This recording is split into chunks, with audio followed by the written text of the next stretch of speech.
मांगलिक स्वर लहरियों के बीच खुले बद्रीनाथ धाम के कपाट, पावन पल के साक्षी बने हजारों श्रद्धालु। अब 6 माह ही दर्शन देंगे भगवान बद्री विशाल।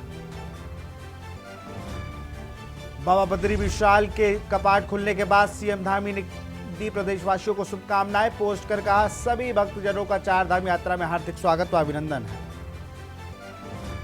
मुंबई दौरे पर पहुंचे उत्तराखंड के सीएम पुष्कर सिंह धामी, जनसभाओं में हुए शामिल। भाजपा के समर्थन में 3 चुनावी जनसभाओं में सीएम धामी ने किया संबोधन।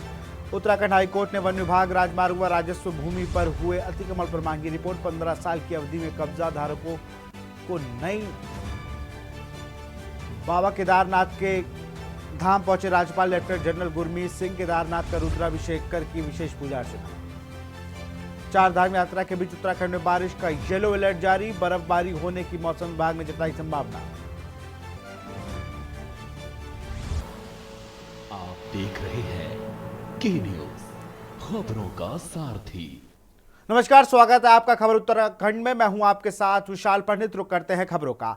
उधम सिंह नगर जिले के रुद्रपुर के जिले कार्यालय पर प्रदेश अध्यक्ष महेंद्र भट्ट के पहुंचने पर भाजपा कार्यकर्ताओं ने गर्मजोशी से स्वागत किया। वहीं उन्होंने आगामी निकाय चुनाव के मद्देनजर भाजपा जिला कार्यालय बिगवाड़ा पर बैठक कर पार्टी कार्यकर्ताओं की नब्ज टटोली। उन्होंने रुद्रपुर व किच्छा विधानसभा के अंतर्गत आने वाले निकाय के मंडल अध्यक्ष व प्रभारी के साथ आगामी निकाय चुनाव को लेकर चर्चाएं, वार्ताओं की जानकारी अनुसार बंद कमरे में मंडल अध्यक्ष व मंडल प्रभारी विस्तार पूर्वक आगामी चुनाव को लेकर वार्ता की।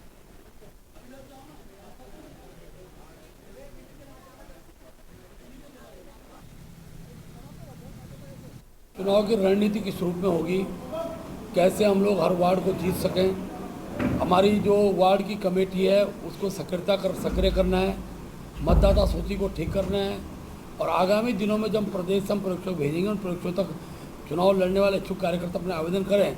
इन सारे विषयों को लेकर मेरा अपने जो नगर निगम है, नगर पालिका है, नगर पंचायत है, वहाँ के मंडलों के अध्यक्ष और वहाँ के प्रभारी जिलाध्यक्ष हमारी बातचीत हुई है। तो इस पर एक मोटी चर्चा हम लोगों ने की है। जैसे नगर निगम का रिजर्वेशन फाइनल होता है तो हम आवेदन लेने प्रारंभ करेंगे।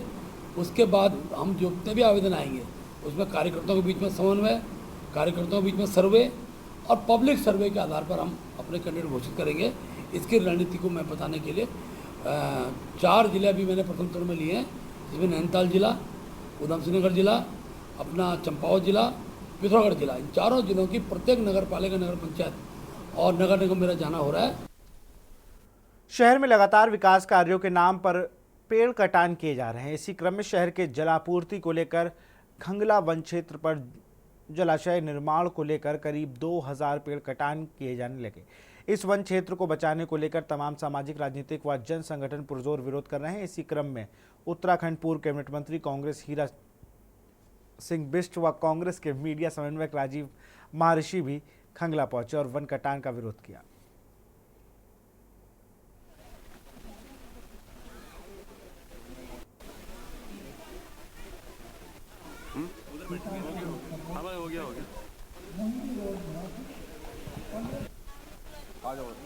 हाँ, ये बड़ा चिंताजनक सूचना मिली कि यहाँ पर लगभग 19-20 हज़ार पेड़ काटकर बड़ा डैम कोई पानी का बनाया जा रहा है।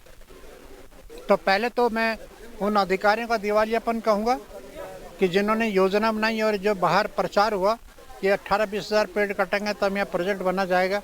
ये मानव जीवन को संरक्षित, सुरक्षित रखने की एक जगह है। ये पर्यावरण है, ये ऑक्सीजन हमको देती है।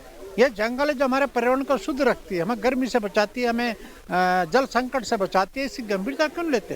यही तो कहा, यदि आप किसी चीज़ को छेड़ते हैं तो आप आश्वासन देते हैं कि हम इससे अधिक हम जो है पेड़ लगाएंगे। लेकिन मैं यही तो सवाल सरकार से पूछ रहा हूँ कि आपने कौन सा पेड़ लगाया, आप दिखाएं ना।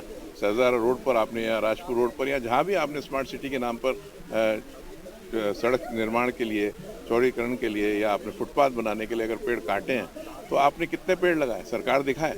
स्मार्ट सिटी योजना अगर आप लाए तो उसमें पेड़ लगाने की योजना भी तो होगी। होने लगा है बरसातों में। पीछे माल देवता पे आप देखिए, बरसात में पूरा का पूरा पहाड़ दरक गया। क्यों बनाए जा रहे प्लॉट्स, क्यों जंगल काट रहे हैं? तो अगर हम ये नहीं समझ रहे हैं तो बहुत ही दुख की बात है। हमारे जो हम डेमोक्रेसी कहते हैं, हमारे जो जनप्रतिनिधि जिन्हें हमने वोट दे के चुना है, हम उनसे ये विनती करेंगे कि वो आए, हमारी बात सुने। हमको ये नहीं चाहिए, आप ये हमारे लिए कर रहे हैं। ये जो सारा डेवलपमेंट है जनता के लिए किया जा रहा है, तो जनता इसको रिजेक्ट कर रही है। जनता कह रही है कि प्लीज़ पेड़ मत काटिए, सुंदर सा मंदिर है, सुंदर सी ये जो पर्यावरण की यहाँ पर इतना धरोहर है हमारी, उसको नष्ट मत करिए।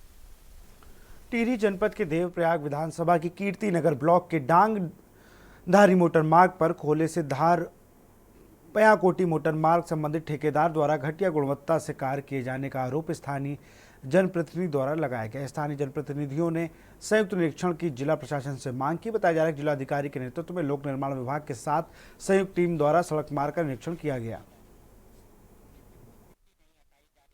ऐसा है, ये रोड का वर्क जो है खोला से धार पयाकोटी है और इसमें पेवर द्वारा रोड बनाई जा रही है। इसमें अगर कहीं गुणवत्ता के आधार पर कोई कमी पाई जाती है तो इसके लिए मैं पूरी तरह से उत्तरदायी हूँ और मैं उसको ठीक करके दूंगा। कितने किलोमीटर रोड है और इसमें से लगभग 4.5 किलोमीटर का बिटुमिनियस वर्क हो चुका है। तो मैं बाकी आगे जो है ध्यान रखते हुए सफाई का और जो सुझाव ग्रामीण वासियों ने दिए हैं उन सुझावों को ध्यान में रखते हुए यहाँ पे जो है ये धारी ढूंढसे मार्ग है, इसमें पीसी वर्क का कार्य गतिमान है। इसमें जनप्रतिनिधियों की और जनता की शिकायत थी कि जगह जगह पीसी वर्क का कार्य खराब हो रहा है, तो इसके लिए यहाँ पे एक संयुक्त निरीक्षण किया गया है जिसमें प्रशासन की टीम थी और लोक निर्माण विभाग और पीएमजीएसवाई को संयुक्त निरीक्षण के आदेश थे। तो इसमें दरअसल ये देखा गया है कि लगभग अधिकांश जगह पे जो नाली है, नाली नहीं बनाई गई, इस वजह से प्रॉब्लम आ रही है। और पीसी वर्क लगभग अधिकांशतः ठीक ही है, पीसी वर्क का कार्य अच्छा है। पर जो पेंटिंग की जा रही है उससे पहले मिट्टी नहीं हटाई जा रही है, घास है जमी हुई तो घास के ही ऊपर पेंटिंग की जा रही है। उसके बाद ये पैर से ही पेंटिंग उखड़ रही है। हमारा जो पेंटिंग का सामान आ रहा है मलेथा में बन रहा है, अब यहाँ उसकी जो है टेम्परेचर पूरा है या नहीं है ये तो टेक्निकल लोग जानते हैं, लेकिन हम धरातल में देख रहे हैं कि जो पेंटिंग की जा रही है वो पूरी उखड़ रही है और इसमें गुणवत्ता का कोई ध्यान नहीं रखा गया। रोड पहले ढंग से साफ नहीं की जा रही, घास है तो घास के ऊपर डाल दी जा रही है और उसके बाद नाप कहीं पे ओवर है, लेकिन कहीं पर नाप पूरा 2.70 भी है, कहीं पे 3 मीटर भी है। यहाँ पर विगत कुछ समय से पेंटिंग का काम चल रहा है और स्थानीय जनता को लगा कि इसमें नियमों को ताक पर रखकर ये पेंटिंग की जा रही है, लेकिन जब लोगों ने यहाँ पर शिकायत की, अधिशासी अभियंता कीर्तिनगर यहाँ पर आए, लेकिन उसके बावजूद भी सड़क पर अनियमितता पाई जा रही है और इससे लोगों का बड़ा आक्रोश है कि वास्तव में एक्शन के संज्ञान लेने के बावजूद भी सड़क पर नियमों को ताक पर रखा जा रहा है। ठेकेदार का रवैया बिल्कुल नकारात्मक है और जिस तरीके से आपने देखा जब पब्लिक प्रशासन के सामने अपनी बातों को रख रही थी, हम ये चाहते हैं कि रोड में बहुत अच्छा काम होना चाहिए, है ना। सही तो हो रहा है पर थोड़ा बहुत कमियां भी बहुत है। हम ये चाहते हैं कि सही होना चाहिए। अब गांव वालों को झेलना पड़ेगा और किसको झेलना पड़ेगा, हम ही लोगों को झेलना पड़ेगा ना। खुश तो बहुत थी कि जब रोड आई तो हम बहुत खुश हुए कि यहाँ रोड आ गई, पर क्या करें, रोड आने का कुछ फायदा नहीं है। यहाँ पेंडिंग होती है फिर 2-4 महीने बाद उखड़ जाती है। होता है पैसा का तो दुरुपयोग होता है। चाहती हूँ कि काम रोड पे अच्छा होना चाहिए। विकास नगर अंतर्गत डाक पत्थर में करीब 2 माह पूर्व पेड़ से लटके मिले युवक के शव का मामला नया रूप लेता जा रहा है, जिसको लेकर आज परिजनों ने कोतवाली का घेराव पर युवक की हत्या किए जाने की आशंका जताते हुए मृतक की पत्नी पर शक जताया। दरअसल करीब 2 माह पूर्व मजदूरी का काम करने वाले अनिल रतूड़ी नामक युवक का शव डाक पत्थर क्षेत्र में पेड़ से लटकता हुआ मिला था, जिससे आत्महत्या का मामला बताया जा रहा था। बताया जा रहा है कि अनिल अपनी पत्नी और बच्चों के साथ डाक पत्थर की टॉन्स कॉलोनी में रहकर मजदूरी आदि का कार्य करता था, जो मरने से पूर्व बड़कोट की सिल्कीयार सुरंग से काम कर लौटा था, जबकि उसके अन्य परिजन चक्राता के टिवड़ी क्षेत्र के रहने वाले हैं, जिन्हें अचानक उन्हें बेटे के मरने की खबर मिली, जिसके चलते उन्होंने इस मामले को संदिग्ध मानते हुए स्थानीय पुलिस में शिकायत दी, मगर उनकी शिकायत दर्ज नहीं की गई, जिसके चलते उनके द्वारा उच्च अधिकारियों को इस मामले में अवगत कराया गया, जिसके चलते वह लोग फिर से आज कोतवाली विकास नगर पहुंचे और मामले की निष्पक्ष जांच की मांग की, जिसको लेकर कोतवाल विकास नगर राजेश शाह का कहना है कि परिजनों की ओर से तहरीर दर्ज कराई गई है, जिसकी जाँच कराई जाएगी। मेरा लड़का कंपनी में काम करता था बड़कोट सिलक्यारा में, 2 महीने बाद विकास नगर आया डाक पत्थर। वहाँ आने से जो है ना हमको तुरंत फोन आया कि नाना नाना मार दिया। तो वापस फोन कर रहा, मैं काय ने मार दिया। उन्होंने फोन करना बंद कर दिया। तो बंद करने के बाद मैंने भाई को बुलाया कि भाई ज्यादा लड़ तो नहीं रखे ये लोग। भाई ने कहा कि ये तो मर चुका है। कहाँ रहता है भाई आप? वहीं डाक पत्थर में रहता है। तो आपने रिपोर्ट किसी लिखवाई है? रिपोर्ट तो शक पे बहू के लिखवाई, जब बहू ने फोन ही बंद करना कर दिया। तो शक है आपको? शक बहू पे ही है। क्या कह रहे हैं? बहू खुद बताएगी कि भाई क्या क्या था इसमें। पुलिस क्या? ये जौनसार बावर का एक लड़का था, रजाणु के बोहरा एक गांव पड़ता है वहाँ का, बेउंद्रा का लड़का था। और वो जो है 30 तारीख को उसकी जो है शव जो है वो डाक पत्थर में मिला। उसके परिजनों को रात को 11 बजे सूचना दी गई। ILO बिल्डिंग के पास वो शव मिला। तो जब उसके परिजन वहां पहुंचे तो उनको बताया गया कि जो है पेड़ से लटका हुआ मिला। और उसके बाद जब परिजनों ने वहां पुलिस से बात करनी चाहिए, रिपोर्ट लिखवानी चाहिए, तो वहां के डाक पत्थर चौकी इंचार्ज ने इनके साथ जो व्यवहार था वो अच्छा नहीं था और रिपोर्ट लिखने से ही मना कर दिया। तो उस समय घटना से ये बेचारे बहुत दुखी थे, तो ये गांव चले गए। उसके बाद जब ये आए तो इन्होंने हम लोगों को कहा, तो हमने यहाँ कोतवाल साहब के पास आए। और वो जो लड़का था वो सिलकियारा में काम करता था, टनल में। करीब 2 माह पूर्व डाक पत्थर में एक अनिल नाम के युवक का शव वहाँ पेड़ से लटकता हुआ पाया गया था, जिसको पुलिस द्वारा उतार करके पंचायतनामा भर के पोस्टमार्टम हेतु भिजवाया गया था। मृतक के घर वालों का कहना है कि उनको कुछ बिंदुओं पर शक है, कुछ उसके परिजनों पर शक है, और उस संबंध में उनके द्वारा एक तहरीर थाने पर दी गई है। इसकी विस्तृत जांच की जाएगी और यदि कोई लोग दोषी पाए जाएंगे इस घटना के पीछे, उनके खिलाफ कठोरतम कार्रवाई की जाएगी। भीमताल झील के लगातार गिरते जल स्तर से झील में डेल्टा बनने लगे हैं। झील में गाद और मलबा सड़ने से झील के किनारे दुर्गंध आने लगी है। कुछ समय पूर्व तक झील किनारे हवा का आनंद लेने वाले पर्यटक दुर्गंध के कारण बचकर निकल रहे हैं।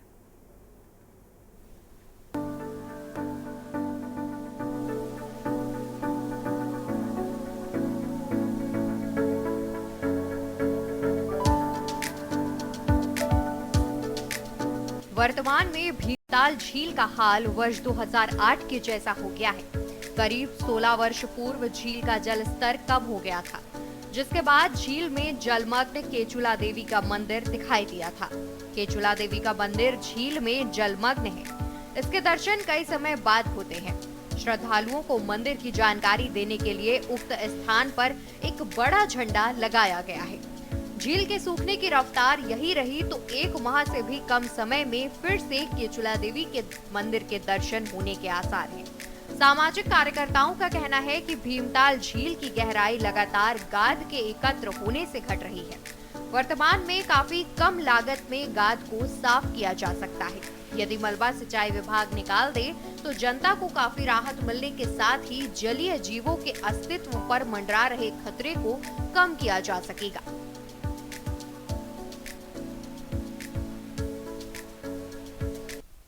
जल स्तर कम होना बड़ा चिंता का विषय है, क्योंकि 15-20 दिन के बाद पर्यटक सीजन आना है और इसका प्रभाव पर्यटकों पर भी पड़ेगा।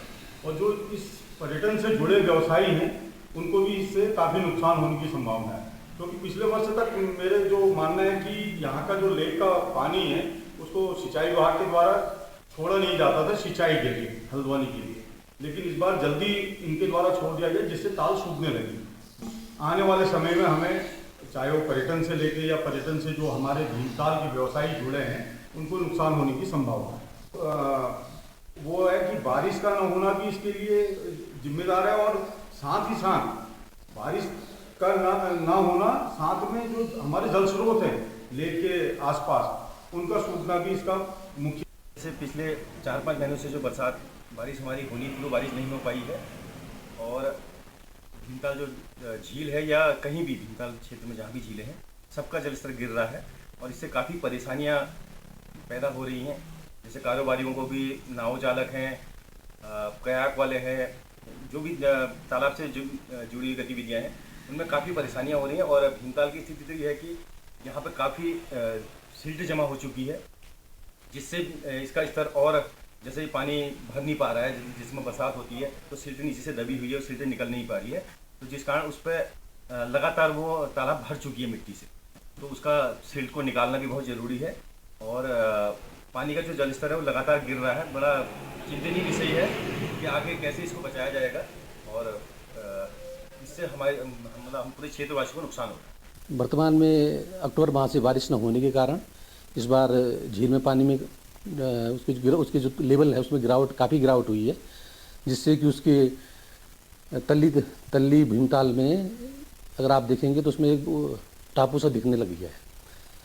तो बेसिकली दिनांक 26 तारीख को आदरणीय डीएम महोदय का भी उसमें इंस्पेक्शन हुआ था और उन्होंने निर्देश दिए थे कि इसमें सिल्टिंग निकालने के लिए आप प्राक्कलन प्रेषित करें ताकि इसकी कैपेसिटी को बढ़ाने के लिए कार्य किया जा सके।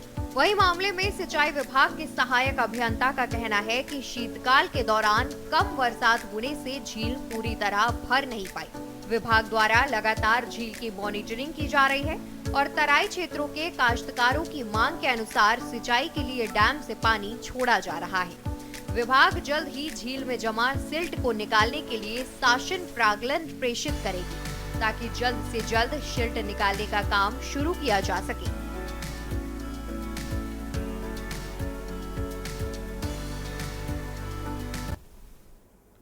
यहाँ रुकते एक छोटे से ब्रेक के लिए जल्द हाजिर होंगे। ब्रेक के बाद आपका स्वागत है। उत्तराखंड के जंगलों को सुलगने का सिलसिला लगातार जारी है। राहत की बात यह है कि प्रदेश का मौसम बदलने की वजह से वनाग्नि की घटनाओं में रोकथाम देखने को मिले हैं। वनाग्नि से अब तक 1386 हेक्टेयर जंगल जलकर राख हो गया है। वहीं बीते 24 घंटे की बात करें तो कई दिनों से वनाग्नि से जूझ रहे वन विभाग के लिए शुक्रवार का दिन राहत भर रहा। दरअसल मौसम के करवट बदलने के कारण बीते 24 घंटे में जंगलों में आग लगने की कोई घटना सामने नहीं आई। वहीं असम दौरे से वापस लौटे उत्तराखंड के वन अग्नि मंत्री सुबोध उनियाल ने अधिकारियों की वन अग्नि को लेकर समीक्षा बैठक की। इस रिपोर्ट में देखिए।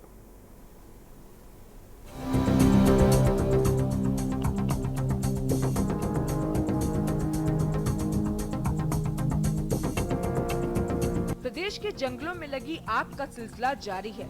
हालांकि राहत की बात ये है कि मौसम में आए बदलाव से वनाग्नि की घटनाओं में काफी कमी देखने को मिली है। वहीं बीते 24 घंटे की बात करें तो कई दिनों से वनाग्नि से जूझ रहे वन विभाग के लिए शुक्रवार का दिन राहत भरा रहा। दरअसल मौसम के करवट बदलने के कारण बीते 24 घंटों में जंगलों में आग लगने की कोई घटना सामने नहीं आई। वहीं उत्तराखंड लौटते ही राज्य के वन मंत्री सुबोध उनियाल ने अधिकारियों की वनाग्नि को लेकर समीक्षा बैठक ली। बैठक में प्रदेश के जंगलों को आग से बचाने के लिए 5 साल का एक्शन प्लान बनाने का फैसला लिया गया, जिसका प्रस्ताव केंद्रीय पर्यावरण, वन एवं जलवायु परिवर्तन मंत्रालय को भेजा जाएगा। वहीं जिन फॉरेस्ट रेंजरों पर कई प्रभार हैं, उन्हें हटाकर नए अधिकारियों को जिम्मेदारी दिए जाने का भी फैसला लिया गया। समय कल कोई भी घटना नहीं हुई और आज भी अभी तक कोई घटना की समाचार नहीं है।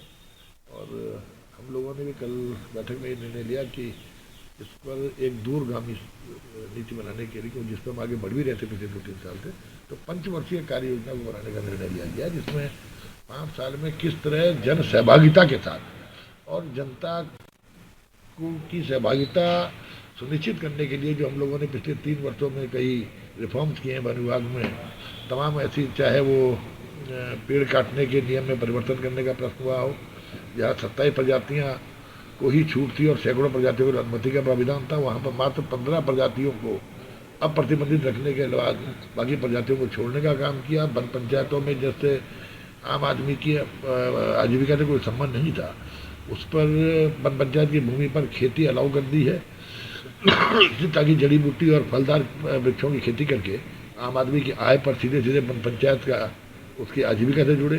इसके साथ साथ इको टूरिज्म में नए डेस्टिनेशंस को बना करके 2 लाख लोगों को इको टूरिज्म के माध्यम से रोजगार दें।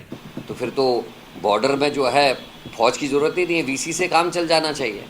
ये वनाग्नि जो है ये फील्ड वर्क है और इसमें जो सबसे बड़ी कमी आई है बीजेपी के शासन में, आपको याद होगा कुछ वर्ष पहले तक 2 काम होते थे। एक तो आग का जो सीजन होता था, जब पिरूल गिरता था चीड़ का, तो उस समय फायर वॉचर्स लगाए जाते थे। 2 या 3 महीने की एक फौरी नौकरी दी जाती थी, गाँव वालों को कुछ मानदेय दिया जाता था, वो उस आग को बचाते थे। दूसरा, पेयजल की समस्या होती थी, खच्चर लगाने की व्यवस्था, जिन गाँवों में पानी नहीं होता था या पाइप सप्लाई नहीं थी, बारिश की कमी की वजह से पानी सूख जाता था तो खच्चर लगा। ये दोनों व्यवस्थाएं इस सरकार ने बंद कर दी है। घर घर नल और घर घर जल वालों को पता चलेगा, त्राहिमाम कर रहा है पूरा पहाड़, पानी नहीं है गाँव में, शादियाँ हो रही तो लोग रो रहे हैं पानी के लिए। तो ये बहुत बड़ी स्थिति है। और मैंने एक सुझाव सरकार को दिया था, मैंने कहा था जो कंजर्वेशन एक्ट है फॉरेस्ट का, जो 80 के आसपास बना था दशक में, उसको बदलने की आवश्यकता है। इनकी डबल इंजन की सरकार को केंद्र में इस पर विचार करना चाहिए। पहले से लोगों के अधिकार, लोगों का जनजीवन जो है जंगलों से मिला हुआ था, उनके रोज़ की लकड़ी आनी है, घास आनी है, कुछ उनको चुगान की लकड़ी मिल जाती थी, कुछ उनको हकूक मिलते थे जिससे अपने घर ठीक करते थे, वो सारा सिस्टम क्रैश कर गया है। वहीं एक तरफ जहां धामी सरकार वनाग्नि को रोकने का दावा कर रही है, तो वहीं दूसरी ओर भाजपा के ही विधायक महंत दिलीप रावत ने वनाग्नि के मुद्दे पर अपनी ही सरकार की कार्यप्रणाली पर सवाल खड़े किए हैं। महंत दिलीप रावत ने मुख्यमंत्री पुष्कर सिंह धामी को पत्र लिखकर कहा कि वनाग्नि मामले में विभाग के बड़े अधिकारियों की जिम्मेदारी तय किए जाने की जरूरत है। सिर्फ छोटे कर्मचारियों को जिम्मेदार नहीं ठहराया जा सकता। उन्होंने कहा कि विभाग में छोटे कर्मचारियों की लंबे समय से कमी बनी हुई है, उनके पास संसाधनों का भी अभाव है। फायर वॉचर को कई बार समय पर वेतन नहीं मिलता, तो कई के पद लंबे समय से खाली चल रहे हैं। उन्होंने कहा कि आग बुझाने के लिए रखे जाने वाले फायर वॉचर पर्याप्त नहीं है और उनकी सुरक्षा के भी पर्याप्त इंतजाम नहीं है। वहीं अब इस मामले में आरोप प्रत्यारोप का दौर भी शुरू हो गया है। नहीं, निश्चित तौर पर सरकार बहुत गंभीर है और जिसका मुखिया ही, प्रदेश सरकार का मुखिया ही मैदान में उतर गया हो और एक संदेश देने का काम किया कि चाहे वो कोई भी संस्था हो, सामाजिक संस्थाएं हो, सरकार हो, सबको इस समय पर सरकार के साथ खड़ा होना चाहिए। अब वो उनका पत्र है, उसका संज्ञान लेंगे माननीय मुख्यमंत्री। निश्चित तौर पर हर अधिकारी कर्मचारी को हमको सुविधा देनी चाहिए, लेकिन ये भी याद रखना चाहिए कि पहली बार नहीं है। 2016 में सबसे अधिक वनाग्नि का आंकड़ा है और तब के मुख्यमंत्री कौन थे। तो जो प्रश्न खड़े और भी कर रहे हैं, उनको ये भी झांकना चाहिए कि उत्तराखंड का जो भौगोलिक भाग है, भूभाग में 65% फॉरेस्ट है। उत्तराखंड के जंगलों में जो भीषण आग लगी, उस पर हमने अपनी चिंताएं काफ़ी समय से जो है सरकार के सम्मुख रखी। हम लगातार सरकार को चेताते रहे, सरकार को जगाते रहे, लेकिन सरकार कुंभकर्णी निंद्रा में सोती रही। और मुख्यमंत्री भी तब जागे जब जो है 1500 हेक्टेयर से ज़्यादा जंगल जल करके खाक हो गए, वन्य जीवन को गंभीर जो है नुकसान हुआ और पर्यावरण को जो है गंभीर जो है नुकसान हुआ। उसके बाद केवल बयानबाजियाँ हुई और इंद्रदेव की कृपा से अब थोड़ा बहुत अग्नि पर जो है नियंत्रण हुआ है, लेकिन सरकार के इंजाम जो है हाँपते हुए नजर आए। सरकार जो है कहीं भी गंभीर नजर नहीं आई। वन मंत्री लगातार जो है प्रदेश में नहीं रहे। ये बहुत गंभीर विषय है और यही बात भाजपा के विधायक ने पत्र लिख करके कही है, वही सवाल खड़े किए हैं जो विपक्ष लंबे समय से खड़े कर रहा था। तो विपक्ष के आरोपों की पुष्टि भाजपा विधायक के पत्र से भी होती है। कुल मिलाकर प्रदेश के मौसम में आए बदलाव ने जरूर धामी सरकार को बड़ी राहत दी है, लेकिन बड़ा सवाल ये है कि क्या राज्य सरकार के पास वनाग्नि को रोकने के लिए कोई एक्शन प्लान नहीं है? क्या सरकार छोटे कर्मचारियों पर कार्रवाई कर बड़े अधिकारियों को बचा रही है? सवाल ये भी है कि क्या फायर वॉचर को सरकार समय पर वेतन नहीं देती? क्या वन विभाग में कर्मचारियों का टोटा है? ऐसे अनगिनत सवाल अपने जवाब की तलाश में हैं। Uttarakhand desk report. फिलहाल खबर उत्तराखंड में इतना ही। देख रहे हैं के न्यूज़ इंडिया। नमस्कार।